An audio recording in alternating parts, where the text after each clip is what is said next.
Hello दोस्तों, कैसे हैं आप सभी। मैं सूरज यादव आपके अपने ही YouTube channel study mega point में आप लोगों का बहुत बहुत स्वागत करता हूं। जैसा कि दोस्तों आप लोगों को पता होगा कि आप लोगों का जो मैराथन क्लास है, आज मैराथन क्लास 2 है। सब्जेक्ट होगा आपका एसजीपी। एसजीपी में हम आप लोगों को कुछ चैप्टर कुछ इंपॉर्टेंट टॉपिक्स को बता दिए थे भाई, डिस्कस कर चुके थे। अब हमारा नेक्स्ट टॉपिक होगा सब स्टेशन। तो दोस्तों आप लोग सब स्टेशन में आप लोगों का जो भी इंपॉर्टेंट पॉइंट्स हैं मैं उनको डिस्कस करूंगा। आप लोगों के एग्जाम में आप लोगों के एग्जाम में केवल इतना ही आता है सब स्टेशन से कि ये आपका इसका सिंगल लाइन डायग्राम बताइए, ठीक है।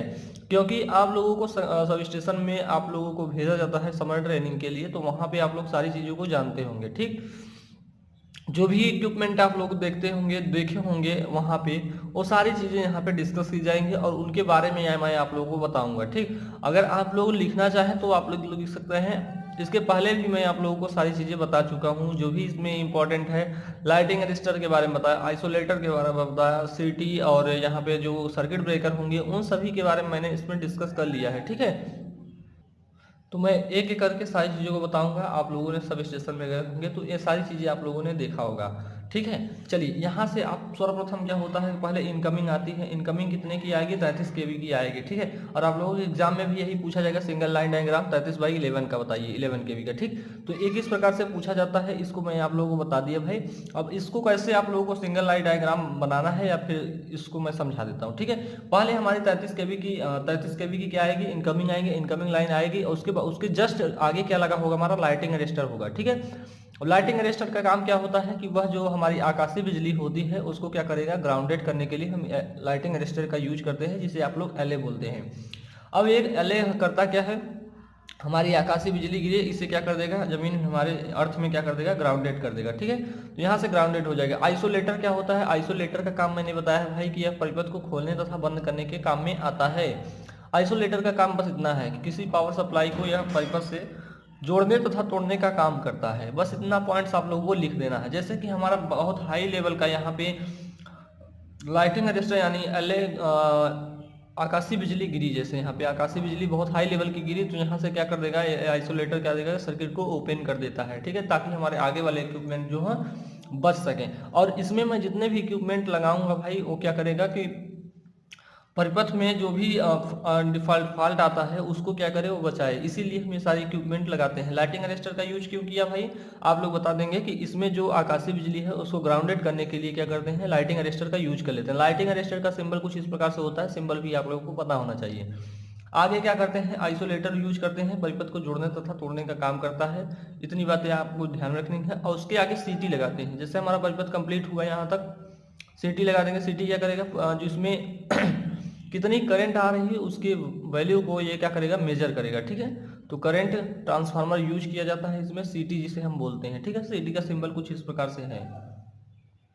और जस्ट सीटी के बाद ही हम क्या लगाते हैं, वैक्यूम सर्किट ब्रेकर या सर्किट ब्रेकर, किसी भी प्रकार का सर्किट ब्रेकर हो, SF6 हो, वैक्यूम हो, एयर हो, ऑयल सर्किट ब्रेकर हो, कोई भी सर्किट ब्रेकर हो, इस सीटी के बाद ही जस्ट बाद ही हम क्या लगा लेते हैं, वैक्यूम सर्किट ब्रेकर लगा लेते हैं, ठीक है। सर्किट ब्रेकर के बारे में मैंने बताया है। यह भी क्या करता है, परिपथ को जोड़ने तथा तोड़ने का काम करता है, ठीक।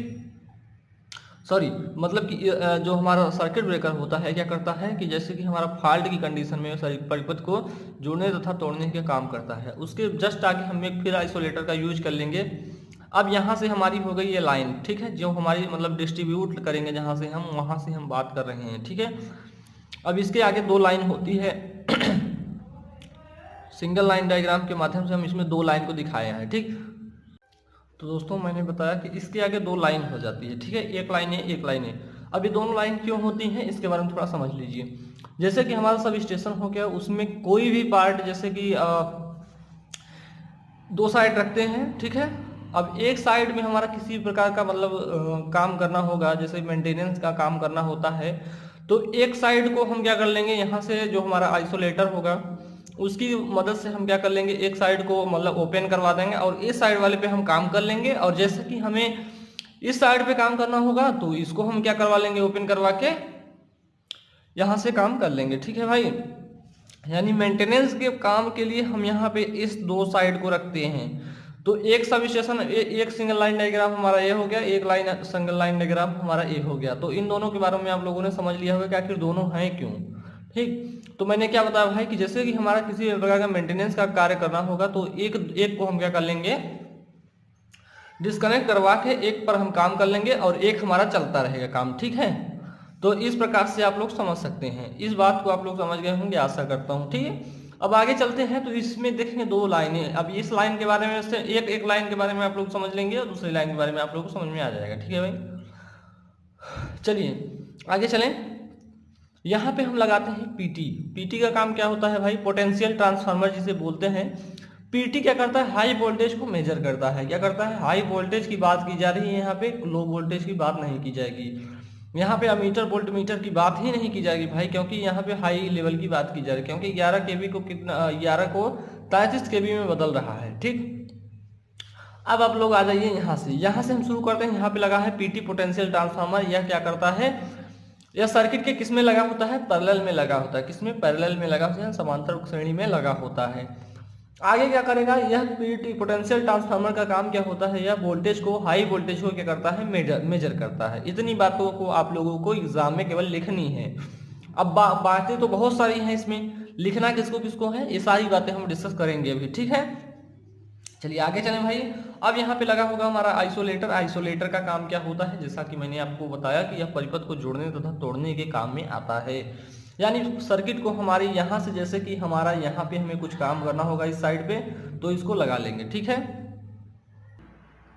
तो मैंने क्या बताया भाई कि जैसे यहाँ पे हमारा इस साइड किसी प्रकार का मेंटेनेंस का कार्य करना होगा, जैसे हमारा सर्किट सीटी खराब हो गया तो सीटी को हमें ज्वाइंट करने के लिए यहाँ से हम आइसोलेटर की सहायता से क्या कर लेंगे, इसको क्या कर देंगे, ओपन कर देंगे। और यहाँ पे सर्किट ब्रेकर को हम क्या कर लेंगे, चेंज कर लेंगे, ठीक है। या फिर यहाँ पे हमारा सीटी लगा है, इसको भी हम चेंज कर सकते हैं। तो इसलिए हम यूज करते हैं भाई, यानी सेफ्टी के माध्यम से हम सारी चीज़ों को यूज कर रहे हैं। और जितने भी इक्विपमेंट लगाएंगे हम इसमें सिंगल लाइन डायग्राम में, तो वो क्या करेंगे, हमारे प्रोटेक्शन के लिए ही यूज किए जाएंगे, ठीक है। अब इसके आगे सीटी लगा होगा, सीटी देख रहे हैं श्रेणी क्रम में लगा होगा, तो यहाँ से आप भी समझ सकते हैं। कभी कभी आप लोग कंफ्यूज रहते हैं कि सीटी हम सीरीज में लगाते हैं पैरेलल में। तो सीटी जो है देख रहे हैं, इस सीरीज वाली लाइन दिख रही है, श्रेणी क्रम में दिख रही है, तो यहाँ पे ही हम सीटी लगाए हैं। यानी सीरीज में हम सीटी लगाते हैं, पैरेलल में देखेंगे तो पीटी को यूज किए गए, ठीक है भाई। चले आगे चलते हैं। तो सीटी के जस्ट बाद हम लगाए हैं क्या, आइसोलेटर, इसको हम एलए बोलते हैं। क्या बोलते हैं, एलए, जिसे हम लाइटिंग अरेस्टर बोलते हैं। लाइटिंग अरेस्टर का काम मैंने पहले भी बताया भाई, अभी बता दे रहा हूँ। यह आकाशीय बिजली को ग्राउंडेड करता है, ठीक है। जैसा कि आप लोग जानते हैं आकाशीय बिजली बहुत ही हाई वोल्टेज की होती है, तो ये क्या करती है, हमारे सब स्टेशन को क्षतिग्रस्त कर सकती है। इसलिए हम क्या यूज कर लेते हैं, एलए यूज करते हैं, जिसे आप लाइटिंग अरेस्टर बोलते हैं भाई, ठीक। अब यहाँ से आगे चलते हैं। तो यहाँ पे कन्वर्टर लगा होगा या ट्रांसफार्मर जिसे बोलते हैं। ये क्या करता है, कन्वर्टर हमारे, जैसे कि यहाँ पे हाई जितनी भी वोल्टेज होगी, जितनी भी हमें आवश्यकता होगी, उसको क्या करेगा, यहाँ से ट्रांसमिट करेगा, ठीक है। जैसे यहाँ पे कितने को चेंज कर रहा है, 33/11 को। यहाँ से हमें जितने की जरूरत होगी उतने को हम चेंज कर लेंगे भाई, ठीक, अपनी आवश्यकता के अनुसार। जैसे कि आप लोग क्वेश्चन में पूछा जाएगा तो वैसे ही आप लोग यहाँ पे इनपुट कर लेंगे, ठीक है। आगे चलते हैं। तो फिर इसके जस्ट बाद हम लगाते हैं एक और लाइटिंग अरेस्टर। यहाँ पे भी हम प्रोटेक्शन के पर्पज से इसको लगाते हैं, ठीक है भाई। और फिर उसके बाद सीटी लगाते हैं और यहाँ पे फिर लगा लेते हैं हमारा सर्किट ब्रेकर। और सर्किट ब्रेकर के जस्ट बाद हम लगा लेते हैं भाई आइसोलेटर। देखेंगे तो सारी चीजें इस तरफ भी वही सेम टू सेम की गई है, यहाँ पे देखेंगे। और ये मैंने बताया सेक्शन आइसोलेटर क्यों, इसे सेक्शन आइसोलेटर या टेंडम आइसोलेटर भी बोलते हैं। एक काम क्या करता है, जिससे मैंने बताया कि एक पार्ट पे हमें काम करना होता है, तो एक पार्ट को हम क्या कर लेंगे, ओपन करवा लेंगे। ये ओपन रहेगा तो इस पर हम किसी प्रकार का काम कर लेंगे और इस वाले साइड से हमारा काम चलता रहेगा, ठीक है। चलिए आगे चलते हैं भाई। अब देखेंगे हम किस प्रकार से कनेक्ट किए हुए हैं। अब यहाँ से हम क्या करते हैं, डिस्ट्रीब्यूट का काम करते हैं, डिस्ट्रीब्यूशन का काम करेंगे, ठीक।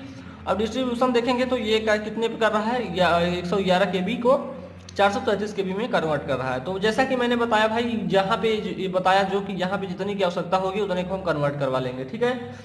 उधर से हमारी 11 केबी आई, 33 केबी को हम कन्वर्ट कर रहे थे 11 केबी में। 11 केबी से हमें जितने की आवश्यकता है, जैसे हमें 433 की केबी की आवश्यकता है तो यहाँ से कन्वर्ट कर लिए भाई, ठीक। अब इसके आगे भी सेम टू सेम वही सारी चीजें लगी होंगी जो मैंने ऊपर बताई। यहाँ पे हमारा पीटी यूज हुआ होगा, इसकी जो इतनी लाइन की वोल्टेज आ रही है उसको मेजर करेगा पोटेंशियल ट्रांसफार्मर। मेजर कर लेगा कि हमारा कितना है कितना नहीं। उसके बाद यहाँ पे हम सारी इक्विपमेंट को लगाते हैं भाई। ठीक, आइसोलेटर लगा लिए हैं, यहाँ पे हम देखेंगे सीटीओ लगाए हैं, यहाँ पे हम सर्किट ब्रेकर को लगाए हैं। ठीक है, यहाँ से हम डिस्ट्रीब्यूट करना चालू कर देते हैं। ठीक है, तो ये सारी चीज़ें यहाँ पे हम आइसोलेटर यूज किए हैं। एक तरफ हमारा इस लाइन का हो गया, इस तरफ हमारा इस लाइन का हो गया। अब जिस लाइन पे हमें काम करवाना होगा, जिस लाइन से हमें डिस्ट्रीब्यूट करवाना होगा, उस पर हम डिस्ट्रीब्यूशन का काम कर लेंगे। ठीक है, आगे चलते हैं। आगे बस सारी चीज़ें आप लोगों की यही है। अब आगे मैं बताता हूँ main component of 11 kV sub station, यानी सब स्टेशन जो 11 kV का सब स्टेशन होगा उसमें क्या क्या इक्विपमेंट यूज हुए होंगे जो कि आप लोगों ने देखा होगा। इतना देर तक आप लोग देख रहे हैं भाई, आप लोगों को सारी चीज़ें याद भी हो गई होंगी। आइसोलेटर लगा होगा, आइसोलेटर का काम मैंने बताया है परिपथ को जोड़ने तथा तोड़ने का काम करता है। बस इतनी बातों को आप लोगों को लिखना है, ज्यादा चीजें लिखना नहीं है। आप लोगों के एग्जाम में आप लोगों को अगर सिंगल लाइन डायग्राम पूछा गया है तो आप लोग केवल इतना ही चीजें बनाएंगे। ठीक, और मैं आप लोगों को बताना चाहूँ, यहाँ पे इतनी चीजों को अगर लिख देते हैं आप लोग सिंगल लाइन डायग्राम में, तो इसमें आप लोगों को 5 से जो जितना नंबर पूछा जाएगा, जैसे 8 नंबर 10 नंबर का पूछा जा रहा है तो उसमें 8 नंबर जरूर मिल जाएगा। ठीक है, आगे चलें भाई। आगे है main component of 11 kV sub station. तो जो भी मैंने बताया इसके कंपोनेंट थे उनको क्या कर दिया मैंने बता दिया। तो जैसा पहले आप लोगों ने क्या लगाया होगा, आइसोलेटर देखा होगा, लाइटिंग अरेस्टर देखा होगा, सीटी देखा होगा, सर्किट ब्रेकर देखा होगा, ट्रांसफार्मर देखा होगा। आगे क्या है, इसमें कैपेसिटर बैंक लगा होता है। कैपेसिटर बैंक कहाँ लगा होता है, सब स्टेशन में ही लगा होता है, लेकिन हमारे सिंगल लाइन डायग्राम में वो नहीं आता है। ठीक है, पीटी को यूज करते हैं। आगे चलते हैं, अब एक एक करके मैं बता देता हूँ सारी चीज़ों के बारे में। अभी जैसा कि आइसोलेटर को मैंने बताया कि यह परिपथ को जोड़ने तथा तोड़ने का काम करता है। लाइटिंग अरेस्टर का काम क्या होता है कि हाई बिजली यानी आकाशीय बिजली, सीधे सीधे आप बोलिए ना, आकाशीय बिजली को यह ग्राउंडेड करता है। इसलिए इस मतलब कि हमारे सब स्टेशन में किसी भी प्रकार की क्षति न हो, इसलिए हम क्या करते हैं, लाइटिंग अरेस्टर को इनकमिंग के लाइन में ही लगा लेते हैं। ठीक है, तो जिससे क्या होता है, आकाशीय बिजली को ग्राउंडेड कर देता है। सीटी का काम क्या होता है, यह परिपथ में आने वाली करंट को, हाई करंट को, यहाँ पे करंट नहीं बोलेंगे, हाई करंट को मेजर करने के लिए हम सीटी को यूज कर लेते हैं, और सीटी हमारा सीरीज में लगाया जाता है परिपथ के। ठीक है, इतनी चीजें इसमें लिख देंगे। सर्किट ब्रेकर को हमने बताया था कि सर्किट ब्रेकर का काम क्या होता है। यह जैसे कि हमारे परिपथ में किसी भी प्रकार का फॉल्ट आया तो फॉल्ट को यह क्या करेगा, इसको यानी जो हमारा सर्किट ब्रेकर लगा होगा या परिपथ को तोड़ देगा। ठीक है, जैसे ही फॉल्ट कंडीशन आएगा परिपथ को हमारा डिस्कनेक्ट कर देगा। ठीक, ट्रांसफार्मर का जानते हैं, यहाँ हैं आप लोग। तो इसमें 2 प्रकार के ट्रांसफार्मर यूज किए जाते हैं, एक स्टेप अप होता है, एक स्टेप डाउन। ठीक, इतनी चीजें बस लिखना है। कैपेसिटर बैंक के बारे में अभी डिटेल में बताऊंगा। पीटी के बारे में आप लोगों को बताता हूँ। पीटी का काम क्या होता है कि यह पोटेंशियल ट्रांसफार्मर जिसे बोलते हैं। ठीक है, अब पीटी का काम क्या होता है, यह हाई वोल्टेज को क्या करता है, हाई वोल्टेज को मेजर करता है। अब इसको पीटी को हम किस में लगाते हैं, पीटी को हम पैरेलल में अपने सर्किट में यूज कर लेते हैं। ठीक है भाई, चलिए आगे चलते हैं। आगे इसके बारे में भी और डिटेल में जानते हैं। और यहाँ से हमारा शुरू होता है हमारे सब स्टेशन की जान, जिसे बोलते हैं बैटरी एंड देयर मेंटेनेंस। इसमें हमारे सब स्टेशन में बैटरी भी यूज की जाती हैं, जिसमें आप लोग अगर गए होंगे तो वहाँ पे देखेंगे ढेर सारी बैटरियों को यूज किया गया होगा। ठीक, अब आगे इसमें बैटरी के बारे में आप लोगों से पूछता है कि इसका मेंटेनेंस किस प्रकार से किया जाता है, इसलिए मैंने इसको भी इंक्लूड कर लिया है। ठीक है भाई, आगे चलते हैं। यहाँ से देखेंगे सब स्टेशन में कुछ हमारे ऐसे उपकरण होते हैं जिनको ऑपरेट करने के लिए डीसी सप्लाई की आवश्यकता होती है। जैसा कि आप लोग जानते भी होंगे कि जो हमारी सप्लाई सब स्टेशन में सप्लाई आती है, जिसका हम डिस्ट्रीब्यूशन या ट्रांसमिशन करते हैं, ट्रांसमिशन के माध्यम से हमारी एसी सप्लाई आती है। तो हमारा सब स्टेशन में कुछ ऐसे इक्विपमेंट होते हैं जो कि हमारे डीसी सप्लाई पे वर्क करते हैं। तो उसमें के लिए हम क्या करेंगे, तो उसके लिए हम क्या कर लेंगे, बैटरी को यूज कर लेंगे। बैटरी में जैसा कि आप लोग जानते हैं डीसी सप्लाई स्टोर रहती है। ठीक, आगे चलते हैं। अब जैसे बताया मैंने कि डीसी सप्लाई की आवश्यकता होती है, कौन कौन से इक्विपमेंट हैं, जैसे कि इमरजेंसी लाइट हो गई, इमरजेंसी लाइट हो गई, रिले सिस्टम हो गया, और क्या हो जाएगा, ऑटोमेटेड कंट्रोल सर्किट को बैटरी के माध्यम से ऑपरेट किया जाता है। तो इतनी चीज़ों को हमें क्या करनी पड़ेगी, इसको हम क्या कर लेंगे, डीसी सोर्स की आवश्यकता पड़ेगी, जिसके लिए हम क्या कर लेंगे, सब स्टेशन में बैटरी को लगा लेते हैं। ठीक है भाई, आगे चलते हैं। आगे भी कुछ चीज़ें हैं इसके बारे में जानने योग्य, जो हैं सब स्टेशन में मुख्यतः एसिड एल्काइन बैटरी और लेड एसिड बैटरी का यूज किया जाता है। Very very important. तो आप लोगों के एग्जाम में कैसे पूछा जाता है कि सब स्टेशन में किस प्रकार की बैटरी का यूज किया जाता है, तो आप लोग क्या बताएंगे, लेड एसिड बैटरी का यूज कर लेते हैं या एसिड एल्काइन बैटरी का यूज कर लेते हैं। ठीक है भाई, इतनी बातों को आप लोग ध्यान में रख लेंगे और यही आप लोगों को एग्जाम में लिखना भी है। नेक्स्ट पॉइंट की तरफ चला जाए तो नेक्स्ट पॉइंट में हमारा लिखा गया है कि किसी भी सब स्टेशन में लेड एसिड बैटरियों को यूज किया जाता है क्योंकि इनका मूल्य कम होता है तथा ये हाई वोल्टेज प्रदान करती हैं। कहने की बात यह है कि जो लेड एसिड बैटरियां होती हैं ये ज़्यादा यूज की जाती हैं आपके सब स्टेशन में। तो इनका एडवांटेज की बात की जाएगी, इनका एडवांटेज ये है कि ये कम मूल्य की होती हैं लेकिन ये हमारे हाई वोल्टेज को प्रदान करते हैं यानी प्रोवाइड कराती हैं। ठीक, तो इतनी बातों को आप लोग लिख चुके होंगे भाई।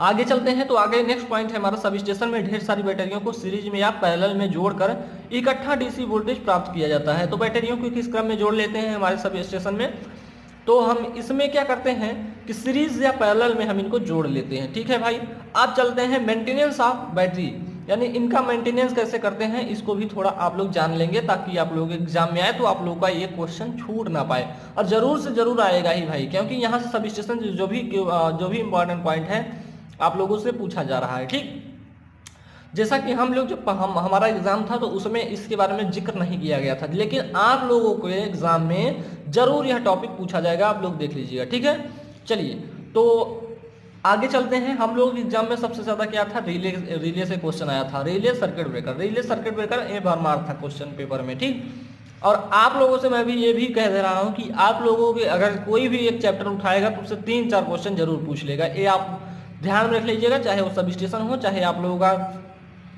लाइटिंग अरेस्टर हो, चाहे आपका स्विच गियर हो, या फिर पहला चैप्टर जो है उससे, तो इतने पॉइंट से आप लोगों से पूछे जाएंगे कि आप लोग हैरान हो जाएंगे सारी क्वेश्चन इतने कैसे आ रहे हैं एक ही चैप्टर से।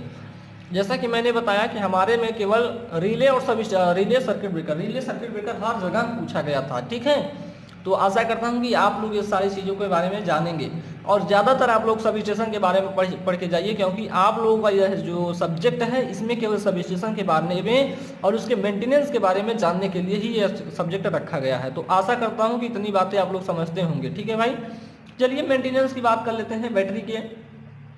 सब स्टेशन में बैटरियों की मरम्मत करने के लिए सबसे पहले बैटरी की ग्रेविटी टेस्ट किया जाता है। ग्रेविटी टेस्ट किस लिए किया जाता है भाई, उसमें कितना उसका ग्रेविटी है उसको हम चेक करने के लिए एक हाइड्रोमीटर का यूज कर लेते हैं। किसका, ग्रेविटी टेस्ट के लिए हाइड्रोमीटर का यूज करते हैं, उसके द्वारा हमारा ग्रेविटी की पता चल जाती है बैटरी में कितनी ग्रेविटी है। ठीक है, चलिए यहाँ पे क्या होता है, ग्रेविटी टेस्ट किया जाता है मतलब उसके मरम्मत के लिए। ग्रेविटी टेस्ट को मापन करने वाले यंत्र को हाइड्रोमीटर कहा जाता है। क्या कहा जाता है, हाइड्रोमीटर कहा जाता है। कभी कभी आप लोगों के वन लाइनर में या एक क्वेश्चन ऑब्जेक्टिव टाइप क्वेश्चन में आप लोगों से पूछ सकता है कि बताइए ग्रेविटी टेस्ट के लिए हम किस प्रकार के इक्विपमेंट का यूज करते हैं, तो आप लोग क्या बताएंगे कि हाइड्रोमीटर का यूज करते हैं भाई। ठीक, आगे चलें, आगे है हमारा बैटरी। यहाँ पे देखेंगे बैटरी के अंदर का तापमान मापने के लिए थर्मोमीटर को बैटरी के अंदर डाला जाता है। यानी अगर आपकी बैटरी है ज़्यादा वर्क कर रही है तो उसमें क्या होगा, हीट उत्पन्न होगा, तो उसको भी मेजर करने के लिए हम किसका यूज किया जाता है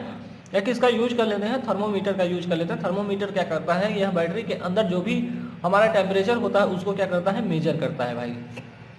आगे चलें, आगे क्या चलें, आगे है हमारा नेक्स्ट पॉइंट है हमारा, बैटरी में हाइड्रोजन गैस निकलती है। कौन सी गैस निकलती है, हाइड्रोजन गैस निकलती है। ये हम जब गए थे सब स्टेशन में तो एक सब स्टेशन का जो जेई होता है, सॉरी जेई नहीं, उसे हम ITI वालों को जो बोलते हैं SSO था। ठीक, उसने हम लोगों से यही क्वेश्चन पूछा कि बताइए इसमें जो सारी आप लोग बैटरिया देख रहे हैं इनमें से कौन सी गैस निकलती है। तो भाई हमने भी बोल दिया इसमें कौन सी गैस निकलती है, हमने बोल दिया कार्बन डाइऑक्साइड। बोला कि कार्बन डाइऑक्साइड निकलेगी तो यहाँ कैसे हम लोग रहेंगे, तो भ्रष्ट हो जाएगा तुरंत ही। फिर हमें समझ में आया कि नहीं अब कार्बन डाइऑक्साइड तो नहीं निकलती होंगी बैटरियों से। बैटरी से कौन सी गैस निकलती है, तो उसने बताया बैटरी से हाइड्रोजन गैस निकलती है। ठीक है भाई, चलिए आगे चलते हैं। बैटरी से कौन सी गैस निकलती है, हाइड्रोजन गैस निकलती है। जहाँ पर बैटरी रखा जाता है उस रूम को काला पेंट कर दिया जाता है। यानी जो जहाँ पे बैटरियाँ रखी होंगी वो तो मैंने देखा था भाई, काला पेंट किया गया था। तो इस बात को भी आप लोग ध्यान में रखेंगे। तो पहला पॉइंट मैंने बताया कि बैटरी से कौन सी गैस निकलेगी, हाइड्रोजन गैस निकलेगी। दूसरा पॉइंट क्या कहा कि जहाँ पे बैटरियाँ रखी होंगी उस रूम को क्या कर दिया जाए, काले पेंट से पेंट कर दिया जाता है। ठीक है भाई, आगे चलते हैं। आगे हम चलते हैं बैटरियों के कनेक्शन टाइम होना चाहिए, कनेक्शन टाइट होना चाहिए। जो बैटरी का कनेक्शन किए रहते हैं उसको हम टाइट रखना चाहिए, ठीक। तो इतने प्रकार से मेंटेनेंस आप लोगों को जानना है। आगे चलते हैं, आगे जो भी पॉइंट है उसको देखते हैं भाई। अब हमारे सब स्टेशन में बात की जाएगी तो सब स्टेशन में एक और इक्विपमेंट होता है बस बार। अब बस बार का क्या क्या क्या क्या होता है इसको भी थोड़ा आप लोग जान लेंगे भाई और समझ लेंगे, ठीक। चलिए अब बस बार के बारे में देखेंगे तो बस बार सब स्टेशन के सबसे महत्वपूर्ण तत्वों में से एक है। यानी बस बार जो है ये बहुत ही इंपॉर्टेंट है और ये आप लोगों से पूछा जा सकता है बस बार होता क्या है, इसको थोड़ा आप लोग बता दीजिए, ठीक। अभी मैं आप लोगों को सिंपल वर्ड में, आप लोग जैसे कि इतना चीजें नहीं एफर्ट कर पा रहे हैं, नहीं लिख पा रहे हैं, तो मैं आप लोगों को सिंपल ही बताऊंगा, ठीक। कैसे आप लोगों को लिखना, जैसे कि मैंने सिंगल लाइन डायग्राम में आप लोगों को जितने इक्विपमेंट थे उनके बारे में थोड़ी थोड़ी बातें बताई, उसी टाइप से आप लोग लिख सकते हैं। चलिए आगे देखते हैं। इसमें क्या होता है, सब स्टेशन में सबसे महत्वपूर्ण तत्व है, यानी यह एलिमेंट है, बस बार सबसे इंपॉर्टेंट एलिमेंट है और एक कंडक्टर होता है। क्या होता है, जो बस बार होता है यह एक कंडक्टर होता है, इसमें कई लाइनों को जोड़ा जाता है, ठीक है।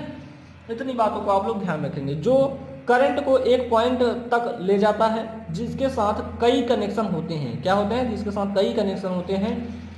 बस बार एक तरह का इलेक्ट्रिकल जंक्शन होता है जिसमें इनकमिंग तथा आउटगोइंग करंट पाथ होते हैं, ठीक। अब जैसे कि हमारे जैसे एक पेन और 3-4 पेन होते तो बताते हैं, एक यहाँ पे जंक्शन पॉइंट होगा, जैसे एक पेन इधर से आई, एक पेन इधर से रखा, एक पेन इधर से रखा और इनका एक सिरा मैंने कहीं से निकाल लिया, ठीक। तो वो पॉइंट क्या हो जाएगा, जंक्शन हो जाएगा। यहाँ पे 3-4 पॉइंट मिलते हैं उसे हम जंक्शन बोलते हैं, ठीक। तो हमारा इसमें क्या होता है, इनकमिंग तथा आउटगोइंग करंट पाथ दोनों होते हैं, ठीक। यह सब स्टेशन का सबसे महत्वपूर्ण कंपोनेंट माना जाता है। बस बार जो होता है यह सब स्टेशन का सबसे महत्वपूर्ण कंपोनेंट माना जाता है, ठीक। आशा करता हूं इसके बारे में इतनी बातों को ध्यान में रख लिए होंगे। आप लोगों से क्वेश्चन में एक चीज और पूछा जाता है, यहां से मैं बता दे रहा हूं कि ये देखेंगे आउटडोर सब स्टेशन और इंडोर सब स्टेशन होते हैं। ये आप लोग जानते हो, जो बाहर में रखा जाता है उसे इंडोर बोलते हैं, आउटडोर किसे बोलते हैं, जो घर के अंदर हो, ठीक। अब सब स्टेशन को 2 पार्ट में डिवाइड किया गया है, जैसे कि इंडोर आउटडोर बताया मैंने। इंडोर मतलब कि घर के अंदर और आउटडोर मतलब घर के बाहर। जो हमारे सब स्टेशन मुख्यतः कौन कौन से आउटडोर होते हैं, जैसे कि आप लोगों ने जाना होगा कि जो भी आउटडोर सब स्टेशन होंगे उसमें आप लोग सारी चीज़ों को देख पाएंगे। लेकिन इनडोर में क्या होता है कि आप लोग जैसे गैस GIS जब मैं पढ़ाऊंगा तो उसमें सारे जो इक्विपमेंट होंगे वो इनडोर के टाइप के होंगे सब स्टेशन, ठीक। तो यहाँ पे इसमें क्या किया जाता है, इसमें जो हमारी चीजें होंगी वो खंभे पे यूज की जाएंगी। किसमें, खंभे पे यूज की जाएंगी, ठीक। अब जो खंभे पे यूज किया है यहाँ पे हम सारी चीजों को डिस्कस कर लिए हैं भाई, ठीक। अब इसमें इनडोर और आउटडोर पूछा नहीं जाता, लेकिन मैं आउटडोर को बता दे रहा हूँ, इनडोर आप लोग समझ लीजिएगा अपने से, ठीक। पूछा नहीं जाएगा आप लोगों से, अगर पूछा जाता है तो आप लोग लिख लेंगे, ठीक। इन सब स्टेशन में ट्रांसफार्मर को खुली जगह में उचित बेस पर रखा जाता है, जैसे कि मैंने बताया। इन आउटडोर मतलब जो हमारा दरवाजा है, दरवाजे के बाहर मतलब आउट हो गया तो क्या हो जाएगा कि यानी उचित, यानी खुली हवा में हो जाएगा, ठीक। प्रायः इस प्रकार के सब स्टेशन प्राइमरी तथा सेकेंडरी ट्रांसमिशन के लिए प्रयोग किए जाते हैं। यानी ये जो सब स्टेशन होंगे प्राइमरी तथा सेकेंडरी ट्रांसमिशन के लिए ये यूज किए जाते हैं। इन सब स्टेशनों से आने वाली सप्लाई एक खंभे या 2 खंभे पर समाप्त हो जाती है। यानी इसकी जो सप्लाई होगी एक खंभे या 2 खंभे पे समाप्त हो जाती है, ठीक। अब आगे चलते हैं भाई, इसमें क्या है, इस प्रकार के सब स्टेशन में प्रयोग होने वाले उपकरण, इसमें क्या क्या इक्विपमेंट यूज होंगे, CT यूज होगा, PT यूज होगा, वोल्टमीटर यूज होगा, अमीटर यूज होगा, फ्यूज होगा, और क्या यूज होगा, कैपेसिटर बैंक यूज होगा, और यहाँ पे बैटरी है, और यहाँ पे हमारा प्रोटेक्टिव रिले है, केबल बॉक्स है, लाइटिंग अरेस्टर आदि। इन सभी चीज़ों को हम जानते हैं। अब थोड़ा बस बार के बारे में और जान लेते हैं। बस बार यहाँ पे हमें कुछ पॉइंट और इंक्लूड किए हैं भाई, इसको जान लीजिए। सब स्टेशन में प्रयोग की जाने वाली बस बार तांबे या एल्युमिनियम चालक की बनी होती है, ठीक। किसकी बनी होती है, तांबे या एल्युमिनियम चालक की बनी होती है। पहले आप लोग इसको लिख लेंगे, उसके बाद ऊपर वाले को लिख लेंगे, ठीक। तथा एक ठोस आयताकार या वृत्ताकार हो सकते हैं, जब बसबारों का आकार उसमें प्रवाहित धारा पर निर्भर करता है। यानी बसबारों का जो आकार है उसमें प्रवाहित होने वाली धारा पर डिपेंड करता है। चलिए आगे चलते हैं भाई, आगे जो भी इक्विपमेंट हैं उनको जानते हैं। अब यहाँ पे हमारा आता है भाई, ये बहुत ही इंपॉर्टेंट है कि बैटरियों का अनुरक्षण कैसे करेंगे, मेंटेनेंस कैसे करेंगे, ठीक। तो ये बात आप लोग जान लेंगे। अब यहाँ पे क्या है, सब स्टेशन में बैटरियों का अनुरक्षण। पहला पॉइंट आप लोग लिखेंगे, सेलों में वैद्युत अपघट्य पदार्थ का यहाँ पे लिखा है तल प्लेटों से लगभग 25 mm ऊपर होना चाहिए। जो हमारा इसका वैद्युत अपघट्य होंगे प्लेटों से लगभग 25 mm ऊपर होना चाहिए। दूसरा पॉइंट क्या है, सेलों के टर्मिनल को समय समय पर साफ करते रहना चाहिए। अब मैंने इनका अनुरक्षण बता रहा हूँ भाई। वहाँ पे हमने क्या बात किया था, एडवांटेज की बात की गई थी। यहाँ पे हम क्या कर रहे हैं कि जो इसका अनुरक्षण है यानी मेंटेनेंस है कैसे करेंगे। यानी जो हमारा जो वैद्युत अपघट्य है कहाँ पे 25 सेंटीमीटर ऊपर होना चाहिए, और यानी बैटरी के सेल के अंदर जो बात की जाए बैटरी में, तो सेलों के जो टर्मिनल होते हैं, ऊपर वाला जो टर्मिनल होता है जहाँ से हम सप्लाई को लेते हैं, वहाँ पे क्या करना चाहिए, कभी कभी क्या होता है कार्बन जम जाता है, तो उसको हमें समय समय पर साफ करते रहना चाहिए। ठीक, सेलों के आवेशन के समय गैस निकास खुला होना चाहिए। यानी इसके जब हम सप्लाई को लेंगे तो इसके जो हमारे क्या करेंगे कि जो इसका गैस निकास होना चाहिए वो क्या होना चाहिए, खुला होना चाहिए। ठीक है, ताकि हमारा गैस अच्छी तरीके से पास हो जाए। ठीक, नेक्स्ट पॉइंट की तरफ चलते हैं। फोर्थ पॉइंट क्या हमारा कहता है कि सेलों के आवेशन के समय समय पर खुली आग नहीं होनी चाहिए। यानी जब आवेशन होगा हमारे सेलों का, जब आवेशन होता है तो उस समय हमारी आग की कोई भी उपस्थिति नहीं होनी चाहिए, नहीं तो क्या हो जाएगा, हमारे सब स्टेशन में आग लग जाएगी। ठीक, पांचवा पॉइंट क्या कहता है, सेलों को अधिक आवेशित नहीं करना चाहिए। नेक्स्ट पॉइंट क्या है, सेलों को अधिक आवेशित नहीं करना चाहिए भाई। आगे क्या कह रहा है कि यदि बैटरी का उपयोग न करना हो तो उसे आवेशित अवस्था में रखना चाहिए। यानी इनका प्रयोग नहीं है तभी हम इसको क्या किस कंडीशन में रखेंगे, चार्जिंग कंडीशन में रखेंगे। ठीक, तथा प्रयोग न करने की अवधि में मंद आवेशन पर रखना चाहिए, यानी थोड़ा थोड़ा हमारा आवेशन होता रहे। ठीक, नेक्स्ट पॉइंट की तरफ चलेंगे तो सेल को 1.8 वोल्ट से नीचे विसर्जित नहीं होने देना चाहिए।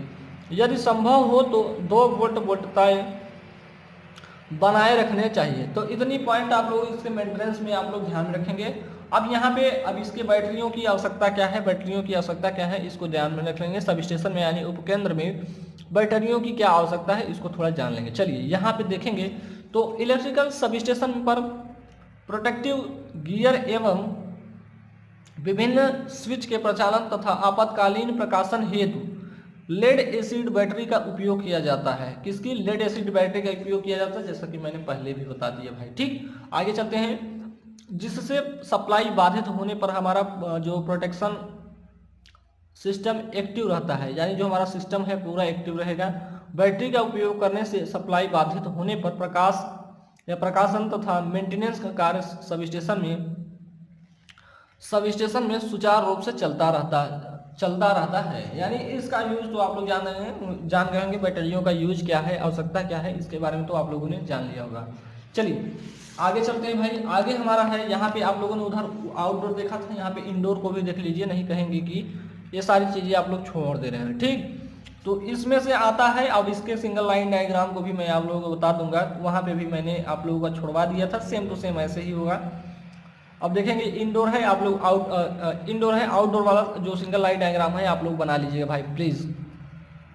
चलिए इसमें देखेंगे इन सब स्टेशन में सभी उपकरणों को उपकेंद्र यानी सब स्टेशन के भवन के अंदर लगाया जाता है। ठीक, प्रायः इस प्रकार के सब स्टेशन 11 केवी क्षमता के लिए बनाए जाते हैं। इसके जो सब इंडोर सब स्टेशन होगा कितने केवी का होगा, 11 केवी की क्षमता का बस होगा। ठीक, परंतु यदि सब स्टेशन के चारों ओर का वातावरण दूषित हो तो इन्हें 33 केवी या 66 केवी क्षमता के लिए भी बनाया जाता है। जहाँ पे भी हमारे प्रदूषित शहर है वहाँ पे इंडोर सब स्टेशन जो होगा वो 33 केवी का ना बना के वहाँ पे हम 66 केवी या 33 केवी का बना लेते हैं। 11 केवी का ना बना के 33 या 66 केवी का हम बना लेते हैं। ठीक है, तो इस प्रकार के सब स्टेशन को आउटडोर टाइप सब स्टेशन कहते हैं। ठीक, चलिए आगे चलते हैं भाई। बहुत ही सिंपल था, आप लोग एक बार पढ़ लेंगे, आप लोगों को सारी चीजें समझ में आ जाएगी। यहाँ पे चलेंगे, हमारी ये सप्लाई आई, इनकमिंग हमारी सप्लाई है, यहाँ से हमारी सप्लाई है। यहाँ पे हम लगाएंगे, क्या लगाएंगे, आइसोलेटर का यूज कर लेंगे। यहाँ पे आइसोलेटर लिख देंगे, ISO लिख देते हैं भाई, नहीं आप लोग कहेंगे कि क्या है ISO, आइसोलेटर जिसे बोलते हैं। ठीक है, अब यहाँ से हमने यूज किया है, इसे हम लाइटिंग अरेस्टर इस प्रकार से सिंबल भी बना सकते हैं। और यहाँ से हमारी 11 केवी की जो हमारा बस बार है, यहाँ पे 11 केवी का जो लाइन है, यहाँ पे हम क्या कर लेंगे, डिस्ट्रीब्यूशन का काम कर लेंगे। ठीक, एक हमारा सप्लाई इधर आता है, सर्किट ब्रेकर है भाई, सर्किट ब्रेकर कुछ इस प्रकार के सिंबल में बना सकते हैं।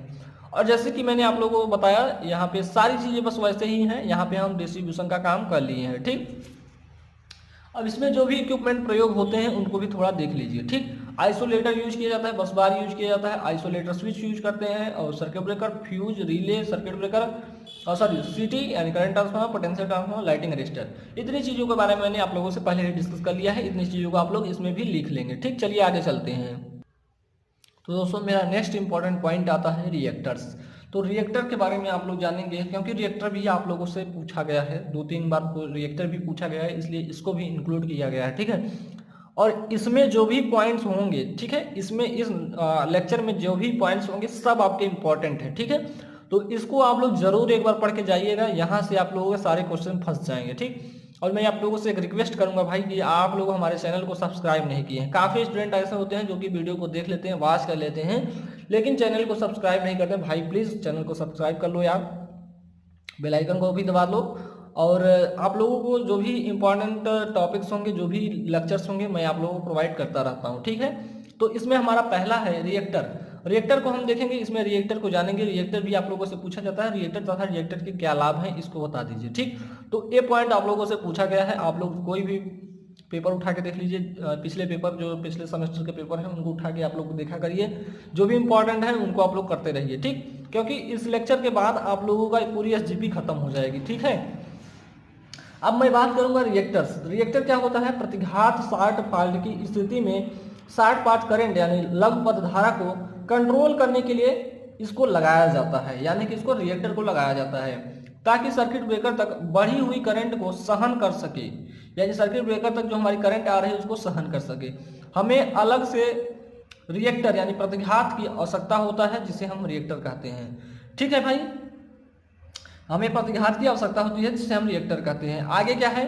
आगे है यहाँ पे देखेंगे क्या है कि प्रतिघातक एक कुछ वर्तनों की कुंडली होती है, यानी रिएक्टर जो भी कुछ वर्तनों की कुंडली होती है जिसकी प्रेरकीय प्रतिघात उच्च होता है, यानी इसका जो प्रेरकीय प्रतिघात होता है उच्च होता है, तथा ओमिक यानी ओमिक मतलब ओम मतलब रेजिस्टेंस, इसका ओमिक रेजिस्टेंस जो होता है कम होता है।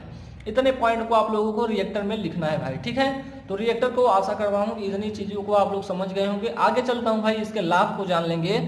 लाभ जान लेंगे तो आप लोग सारी चीजों को लिख भी लेंगे। प्रतिघात क्या करता है? लघु पथ धारा को कंट्रोल करता है। मैंने पहले भी बताया शॉर्ट पाथ करंट को या क्या करता है, शॉर्ट करंट को क्या करता है, करंट कंट्रोल करता है। ठीक, अतः यंत्र को अतितापन से व यांत्रिक बल के कारण होने वाले नुकसान से यह बचाता है। रिएक्टर क्या करता है?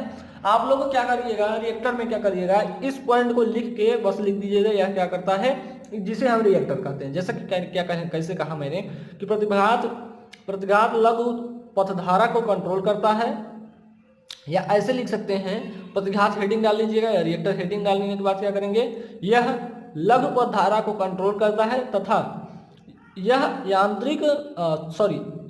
यंत्र को अतितापन से व यांत्रिक बल के कारण होने वाले नुकसान से बचाता है, जिसको हम क्या कहते हैं, रिएक्टर कहते हैं। ठीक, इस प्रकार से भी आप लोग लिख सकते हैं। मैंने आप लोग कई प्रकार से बता दिया भाई, वहां से लिखना है, यहाँ से भी लिखना है, कुछ लिख सकते हैं।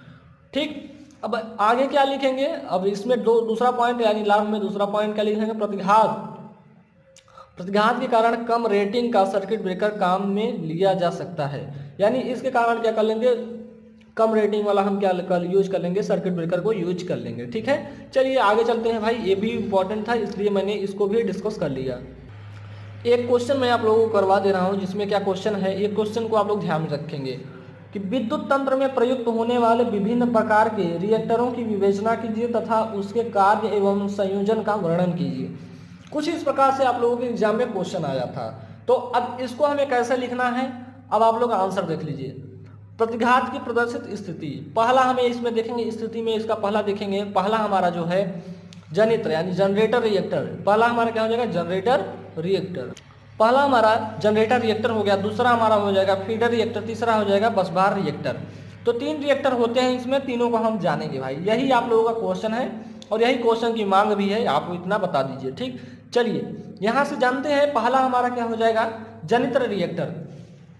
जनित्र रिएक्टर क्या होता है, वे प्रतिघातक या वे रिएक्टर्स जो जनित्र के श्रेणी में संयोजित किए जाते हैं जनित्र रिएक्टर कहलाते हैं। ठीक, क्या किस में यूज किए जाएंगे, जनित्र के श्रेणी में संयोजित किए जाते हैं जो वे रिएक्टर यानी वे रिएक्टर या वे प्रतिघातक जो जनित्र यानी जनरेटर के श्रेणी में संयोजित किए जाते हैं, उन्हें हम जनरेटर रिएक्टर बोलते हैं भाई। पहला पॉइंट तो हो गया हमारा कंफर्म।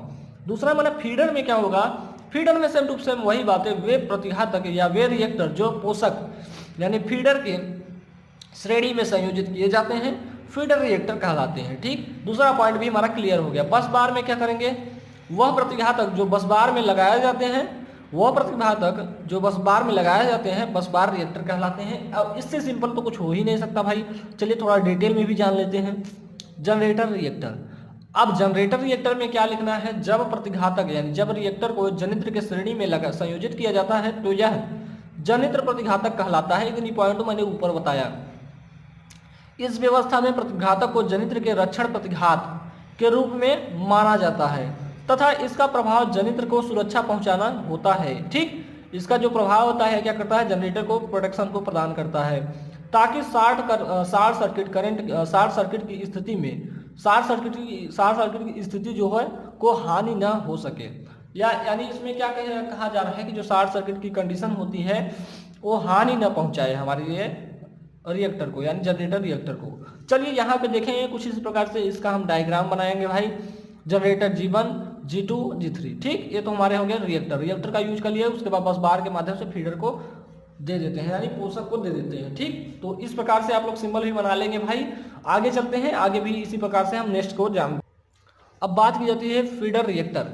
फीडर रिएक्टर क्या होता है, वह रिएक्टर जिसमें फीडर जिसे पोषक के श्रेणी में संयोजित किया जाता है फीडर रिएक्टर कहलाता है। और इसका सिंबल कुछ इस प्रकार से हम बना लेंगे। ठीक, पहले हम जनरेटर को ज्वाइंट कर लेंगे।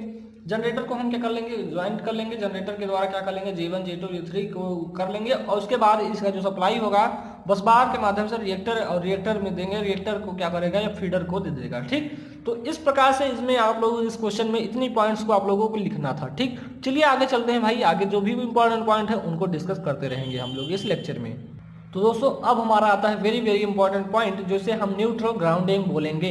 तो न्यूट्रल ग्राउंडिंग में भी आप लोगों से कुछ ज़्यादा पूछता नहीं है, फिर भी पूछता है। जो आप लोगों से इंपॉर्टेंट है मैं उसको डिस्कस करूंगा। ठीक है, तो आप लोगों का जो भी लास्ट वाले चैप्टर है वहां से इस बार क्वेश्चन ज़्यादा पूछे जाएंगे, क्योंकि भाई अगली बार क्या किया गया था, आगे के सारे क्वेश्चन पूछ लिए गए थे और इस बार संभावना हो सकती है कि पीछे के सारे इक्विपमेंट जो भी चैप्टर है उनको पूछा जाए। ठीक, तो आपका पीछे से जो चैप्टर है न्यूट्रल ग्राउंडिंग मैं उसको स्टार्ट किया हूं। न्यूट्रल ग्राउंडिंग में क्या है इसको थोड़ा जान लेंगे आप लोग।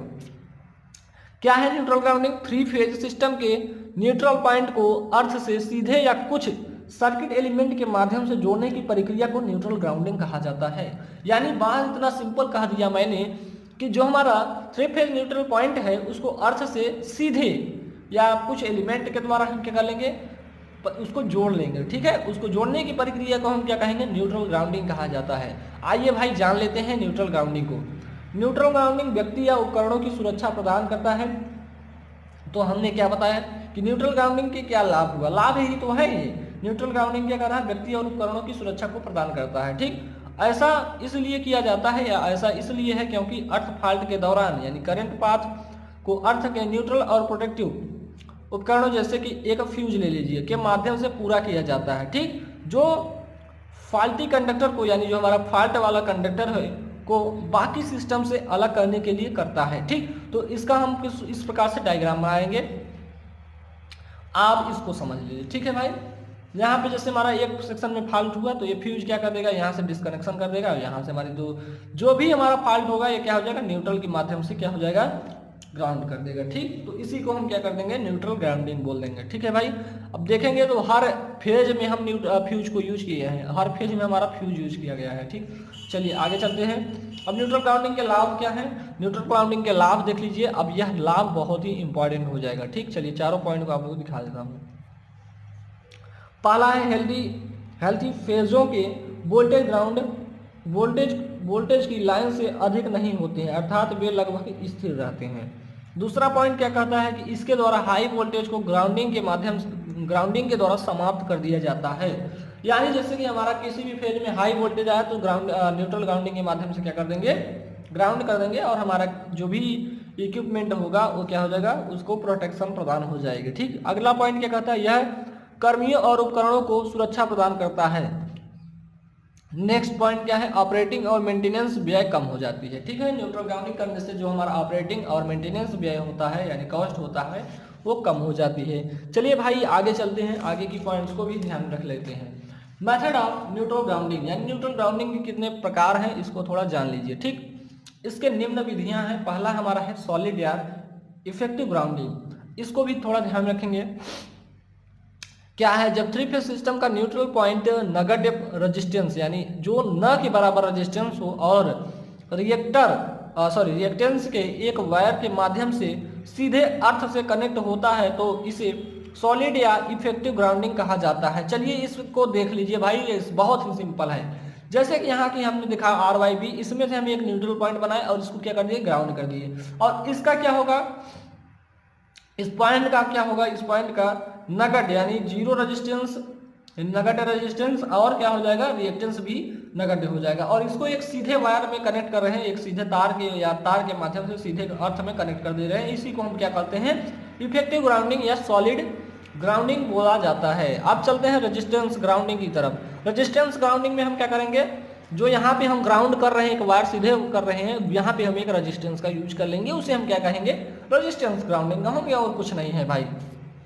आइए देखते हैं, अर्थ फाल्ट करंट के मैग्नीट्यूड को सीमित करने के लिए एक रेजिस्टेंस के एक रजिस्टर के माध्यम से अर्थ पर थ्री फेज सिस्टम के न्यूट्रल पॉइंट को कनेक्ट किया जाता है, इसे रेजिस्टेंस ग्राउंडिंग कहा जाता है। चलिए आगे देख लीजिए, ये रहा हमारा कुछ इस प्रकार। जैसे कि आप लोगों ने पिछले वाले सॉलिड या इफेक्टिव ग्राउंडिंग को लिखा, सेम टू सेम वैसे ही इसको भी लिख दीजिए, बस करना क्या है, इसमें रेजिस्टेंस जोड़ दीजिएगा। ठीक है, कैसे लिखना है, जब एक थ्री फेज सिस्टम का न्यूट्रल पॉइंट एक रेजिस्टेंस के माध्यम से अर्थ से कनेक्ट होता है तो इसे रेजिस्टेंस ग्राउंडिंग कहा जाता है। यानी थ्री फेज सिस्टम हो गया, ये RYB थ्री फेज सिस्टम हो गया, और इसको एक रेजिस्टेंस के माध्यम से न्यूट्रल की सहायता से ग्राउंड कर देंगे तो इसे हम क्या बोलेंगे, रेजिस्टेंस ग्राउंडिंग बोलेंगे। जिसमें जिसका यूज होगा उसको उसी का नाम दे दिया जाएगा। ठीक है, आगे चलते हैं भाई।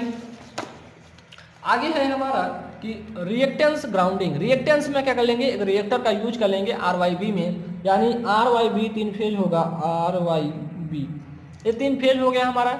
अब देखेंगे इस प्रकार के सिस्टम में न्यूट्रल तथा भूमि के मध्य रेजिस्टेंस को श्रेणी क्रम में रिएक्टेंस है भाई, यानी प्रेरकत्व तो है, रिएक्टेंस को श्रेणी क्रम में संयोजित कर लिया जाता है। रिएक्टेंस को लगाने का उद्देश्य प्रदोषी धारा को कम करना होता है। ठीक है, तो रिएक्टेंस को किस लिए लगाया जा रहा है, प्रदोषी धारा जो है उसको कम किया जा सके, इसलिए हम रिएक्टेंस को यूज कर ले रहे हैं भाई। ठीक है, तो RYB तीनों देख रहे हैं, यहाँ पे हम रिएक्टेंस को यूज कर लिए हैं और इसे हम क्या कर दिए हैं, ग्राउंड कर दिए हैं। ठीक, ये आपसे कई बार आपसे पूछा गया भाई कि पीटरसन कॉइल या इसे बोलते हैं आर्क सस्पेंशन सॉलिड ग्राउंडिंग, इसमें होता क्या है इसको देखेंगे थोड़ा। अब देखेंगे इसमें जो इंपॉर्टेंट होगा मैं उसको भी टिक करवा दूंगा। कैपेसिटिव करंट के कारण ही आर्किंग ग्राउंडिंग उत्पन्न होती है। कैपेसिटिव करंट के कारण ही क्या होती है, आर्किंग ग्राउंडिंग उत्पन्न होता है। कैपेसिटिव करंट यानी कैपेसिटिव करंट प्रवाहित होती है क्योंकि प्रत्येक लाइन व भूमि के मध्य एवं संधारित्र काम करता है। किसके मध्य, भूमि और लाइन के मध्य कैपेसिटर काम करता है। यदि संधारित्र के समांतर क्रम में एक प्रेरकत्व को लगा दिया जाए, यानी संधारित्र और किसके मध्य, संधारित्र के समांतर क्रम में प्रेरकत्व लगा दिया जाए और L व C इंडक्टेंस और कैपेसिटेंस को इस प्रकार संयोजित किया जाए कि IL बराबर IC हो तो फाल्टी करंट का मान शून्य हो जाता है। इस अवस्था को पीटरसन ग्राउंडिंग के नाम से जाना जाता है। यानी IL इक्वल टू IC हो जाए तब फाल्टी करंट का मान शून्य हो जाता है, और इसी अवस्था को हम क्या कहते हैं भाई, पीटरसन कॉइल की या पीटरसन ग्राउंडिंग के नाम से जाना जाता है, या इसी को हम बोलते हैं आर्क सस्पेंशन सॉइल लिखा है भाई, सॉइल ग्राउंडिंग कहा जाता है। चलिए इसका तो देख लीजिए सिंबल क्या है, या इससे हम क्या करें, इसका जो डायग्राम है किस प्रकार से बनाया जाएगा। RYB तीन फेज हो गए, यहाँ पे हमारा न्यूट्रल पॉइंट, अब ये कि इंडक्टर्स लगा दिए, इसे हम क्या करें, ग्राउंड कर दिए। ठीक है, चलिए आगे चलते हैं भाई। अब इसमें आगे जो इम्पोर्टेंट है उसको हम डिस्कस कर लेते हैं। चलिए अब हम बात कर लेंगे एडवांटेज की बात की जाएगी। पीटरसन कॉइल एक आर्किंग ग्राउंड द्वारा किसी भी नुकसान को रोकने में पूरी तरह से प्रभावी है। यानी पीटरसन कॉइल क्या करता है, किसी भी प्रकार का आर्किंग ग्राउंड द्वारा जो भी नुकसान उत्पन्न होता है उसके लिए वह पूरी तरह से प्रभावी है। ठीक, उसको रोकने के लिए पूरी तरह से प्रभावी है। ठीक है, पीटरसन कॉइल में अंडरग्राउंड न्यूट्रल सिस्टम होता है, यानी पीटरसन कॉइल में क्या होता है, अंडरग्राउंड न्यूट्रल सिस्टम होता है। आगे चले भाई, आगे चलते हैं, इसके आगे के पॉइंट को ध्यान रखते हैं। अब इसके बाद आप लोगों का लास्ट चैप्टर है, यहाँ से आप लोगों का क्वेश्चन, एक क्वेश्चन तो आप लोग फिक्स मान लीजिए, यहाँ से एक क्वेश्चन आप लोग फिक्स मान लीजिए। चैप्टर हमारा लास्ट है कॉन्सेप्ट ऑफ जीआईएस। जीआईएस का फुल फॉर्म होता है भाई gas insulated sub station.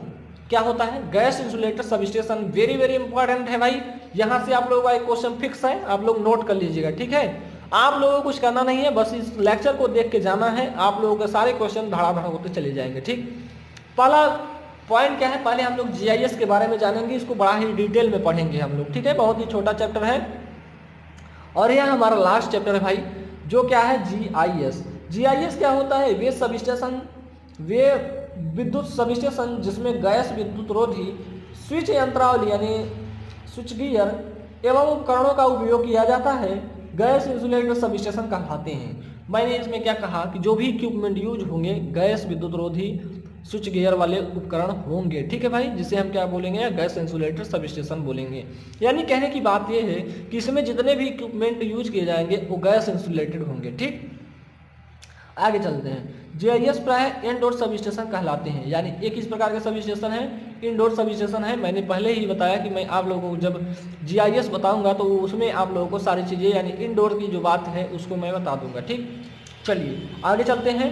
GIS में सभी अंग होते हैं, यानी जीआईएस मतलब कि गैस इंसुलेटेड सब स्टेशन में सभी अंग होते हैं, जैसे कि आप लोगों ने पीछे सब स्टेशन पढ़ा है, जो outdoor type electric sub station में होते हैं। ठीक, इनमें उपयोग की जाने वाली स्विच यंत्रावली एवं उपकरणों के मॉड्यूलस में सल्फर हेक्साफ्लोराइड यानी SF6 गैस का उपयोग किया जाता है। यानी कहने की बात यह है, जीआईएस सब स्टेशन में SF6 गैस का प्रयोग किया जाता है। SF6 का मतलब होता है सल्फर हेक्साफ्लोराइड, उच्च परावैद्युत सामर्थ्य वाली एवं अक्रिय गैस है। यानी SF6 क्या है, SF6 का फुल फॉर्म भी पूछा जा सकता है कि सल्फर हेक्साफ्लोराइड गैस होती है, जिसे हम क्या बोलते हैं, जो क्या होता है उच्च परावैद्युत सामर्थ्य वाली एक अक्रिय गैस है।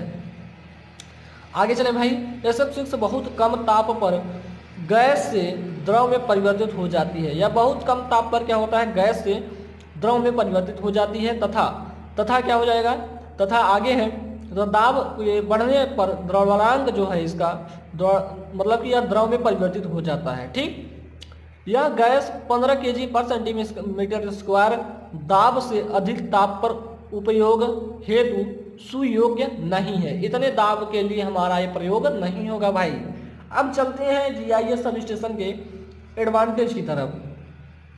अब इसका पहला एडवांटेज ये हो जाएगा कि आकार में बहुत छोटा होता है। यह सब स्टेशन होगा जो एक घर में ही हम बना सकते हैं। ठीक है, ये सब स्टेशन जो होगा आकार में सबसे छोटा होगा। इसमें क्या लिखेंगे, इसका आकार रूढ़िगत यानी अन्य सब स्टेशनों की अपेक्षा में यह लगभग 10% होता है। ठीक, यानी यह 10% होता है, यानी एक घर में ही आप इस प्रकार के सब स्टेशन को बना लेंगे। ठीक, आगे चले भाई, चलेंगे। अधिक क्षमता यानी अधिक धारा क्षमता, यानी इसकी जो क्षमता होगी जीआईएस की अधिक धारा क्षमता होगी। ठीक, इसमें क्या है, SF6 की परावैद्युत सामर्थ्य वायु एवं द्रव पदार्थों की अपेक्षा कई गुणा होने के साथ साथ ऊष्मा चालकता भी बहुत अधिक होने के कारण इनकी धारा क्षमता सामान्य चालकों एवं उपकरणों की अपेक्षा अधिक होती है। ठीक, आगे चलते हैं थर्ड पॉइंट की तरफ। प्रदूषण से सुरक्षित, यानी यह प्रदूषण से सुरक्षित रखना होगा। जीआईएस को प्रायः भूमिगत अथवा भवनों के अंदर बनाए जाते हैं, अतः ये नमी, धूल एवं प्रदूषण के प्रभाव से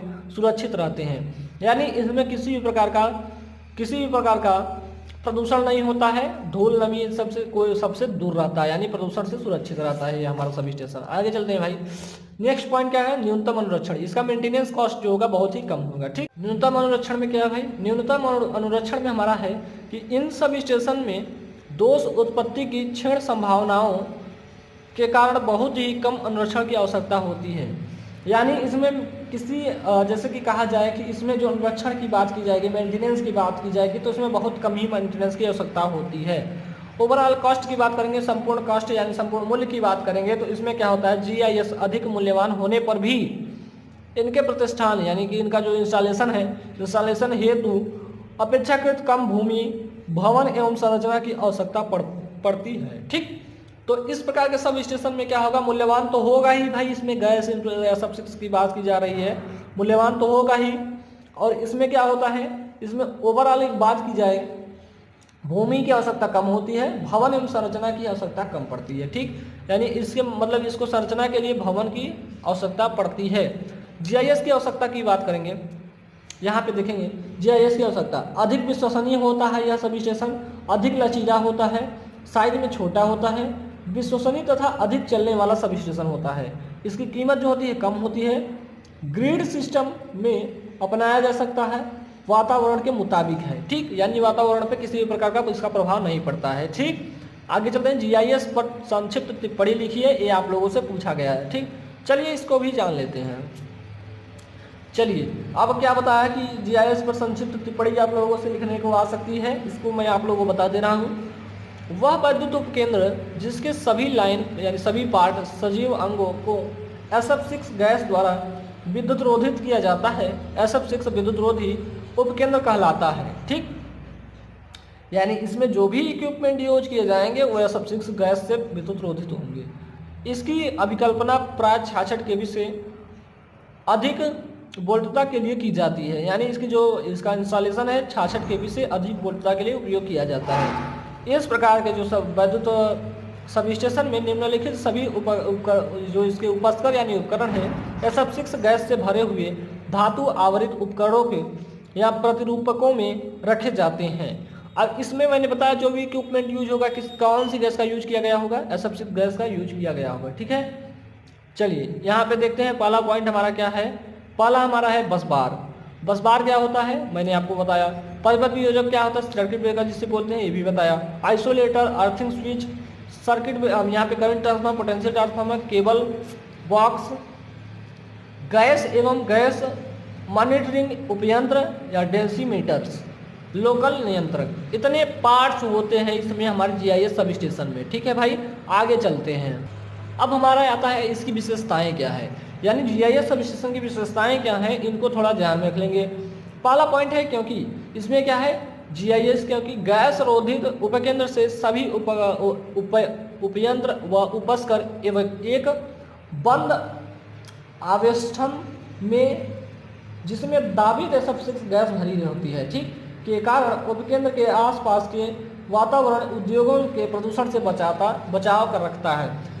यानी कहने की बात यह है कि इस प्रकार के सब स्टेशन में जो भी उपकरण होंगे वो किसी मतलब कि वायुमंडल में किसी भी प्रकार का प्रदूषण नहीं करेंगे, यानी उसके प्रदूषण से बचाव करता है। ठीक, नेक्स्ट पॉइंट क्या है हमारा, गैस रोधित उपकेंद्रों के लिए उच्च वोल्टता तथा अथवा अति उच्च वोल्टता के लिए यह आवश्यक नहीं है। ठीक, उच्च वोल्टता तथा अति उच्च वोल्टता के लिए आवश्यक नहीं है कि इसके लिए आउटडोर टाइप सब स्टेशन बनाए जाते हैं, यानी अगर उच्च वोल्टता और अति उच्च वोल्टता के लिए यह नहीं होता है, इसके लिए हम क्या करते हैं आउटडोर सब स्टेशन का यूज कर लेते हैं। नेक्स्ट पॉइंट क्या कहता है, नेक्स्ट पॉइंट हमारा कहता है कि गैस रोधित यानी गैस इंसुलेटर यानी जीआईएस को स्थापित करने में कम समय लगता है, यानी इसको हम इसको स्थापन के लिए इंस्टॉलेशन के लिए इसे में कम समय की आवश्यकता होती है, यानी कम समय में इसको हम क्या कर लेंगे इंस्टॉलेशन कर लेंगे। ठीक है, क्योंकि स्थान चयन में भी कम समय लगता है, कहीं पे भी आप इसे बना सकते हैं, अपने घर में भी बना सकते हैं इस प्रकार के सब स्टेशन को। ठीक है, तथा इन उपकेंद्रों के उपकरण व उपस्कर की असेंबली पहले से ही तैयार रखती है, यानी इसके जो इक्विपमेंट होंगे पहले से ही तैयार रहते हैं, बस उन्हें ले आके घर में रखना होता है। ठीक, और हमारा सब स्टेशन काम चलता रहेगा। ठीक, तो यहाँ से आप लोगों का जीआईएस सब स्टेशन खत्म हुआ भाई। अब यहाँ से आप लोगों का एसजीपी का जो सब्जेक्ट है यह खत्म हुआ, और आप लोगों को जो भी क्वेश्चन पूछा जाएगा यहीं से पूछा जाएगा, जैसा कि आप लोग टॉपिक को पढ़ चुके हैं। ठीक, तो आशा करता हूँ कि आप लोगों को सारी चीज़ें समझ में आई होंगी भाई। अगर आप लोगों को सारी चीज़ें समझ में आई हो तो वीडियो को लाइक कीजिएगा, चैनल को सब्सक्राइब कर लीजिएगा और अपने दोस्तों में शेयर भी कर दीजिएगा। ठीक है भाई, अब इसके आगे मैं आप लोगों को बताऊंगा कि इसमें जो भी इंपॉर्टेंट प्रैक्टिस सेट होंगे, एक दो प्रैक्टिस सेट को भी हम हल करवा देंगे। विगत वर्षों के जो भी क्वेश्चंस होंगे उनको मैं आप लोगों को डिस्कस कर लूँगा, किसको किस प्रकार से लिखना है। ठीक, तो चलिए आज के लिए इतना ही रखते हैं, मिलते हैं आप लोगों से नेक्स्ट लेक्चर में। तब तक के लिए जय हिंद, जय भारत।